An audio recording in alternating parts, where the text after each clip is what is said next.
দামে বেশি হোক আমাদের কোনো সমস্যা নেই, কিন্তু তেলটা যেন আমরা প্রতিনিয়ত পাই। তেলের দাম বাড়া থেকে আমরা খুশি, আলহামদুলিল্লাহ। আরও বাড়লেও সমস্যা নাই মানুষের, কিন্তু এই ভোগান্তি থেকে আমরা মুক্তি চাই।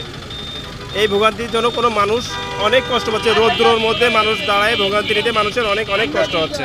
তেলের দাম বাড়ুক তাতে আমাদের কোনো সমস্যা না, কিন্তু আমরা যদি প্রতিনিয়ত তেল পাই তাহলে আমরা অনেক খুশি।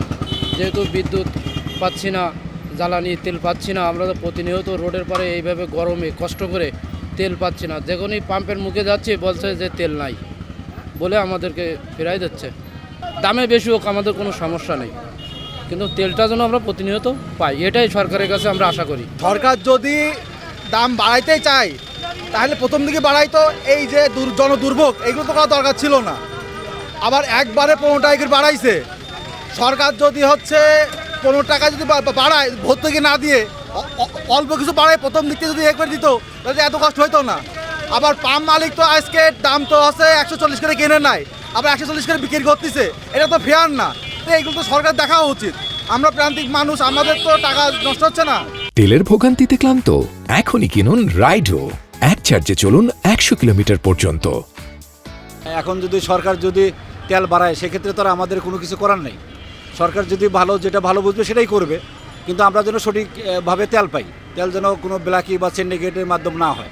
পুরাতন দামে তেল কিনে এই যে আজকে হঠাৎ করে নতুন দামে তেল দিচ্ছে, আর এই যে সিরিয়ালের যে বিষয়টা, এই যে মনে করেন যে যাদের একটু পাম্পের যে পরিচিতগুলো আছে তারা মনে করেন যেভাবে মানে সিরিয়ালবিহীন তেল নিচ্ছে, তাতে আমরা সাধারণ মানুষজন অনেকেই আছে, বিশেষ করে যারা চাকরিজীবী, এমন চাকরিজীবী ভাই, তারা মানে কোনো ঝামেলায় জড়াতে চায় না।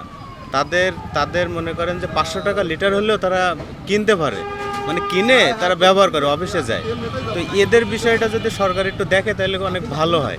এই যে নেতাগতাদের বিষয়গুলো, ওরা যে ওই যে পাম্পে যে আগে ভাগে নিয়ে নেবে, হ্যাঁ, তার উপরে কিছু কিছু প্রশাসনের লোকজন আছে আর কি, তারাও একটু বেশি মানে করে। তো এগুলো ঠিক না, এগুলো সরকারের দেখা উচিত। নতুন নির্ধারিত তেল এইটা মহাবিশ্বের যে পরিস্থিতি, সে পরিস্থিতি হিসাবেই দেখা গেল যে দাম একটু বাড়ার কথা, তো সে সুবাদে একটু বেশি দাম হয়ে গেছে আমার যা মনে হয় আর কি, অতিরিক্ত দাম হয়ে গেছে। 2-5 টাকার বিষয় সেই জায়গায় কোনো 20 টাকার উপরে উঠতে দাম উঠে গেছে। এটার বিষয়ে সরকারের একটু খেয়াল করা উচিত, আর ভোগান্তিটা যাতে না হয়। নতুন সরকার সেই হিসাবে চাই যে আমাদের শান্তিটা বজায় রাখুক, দেশের শান্তিটা বজায় রাখুক।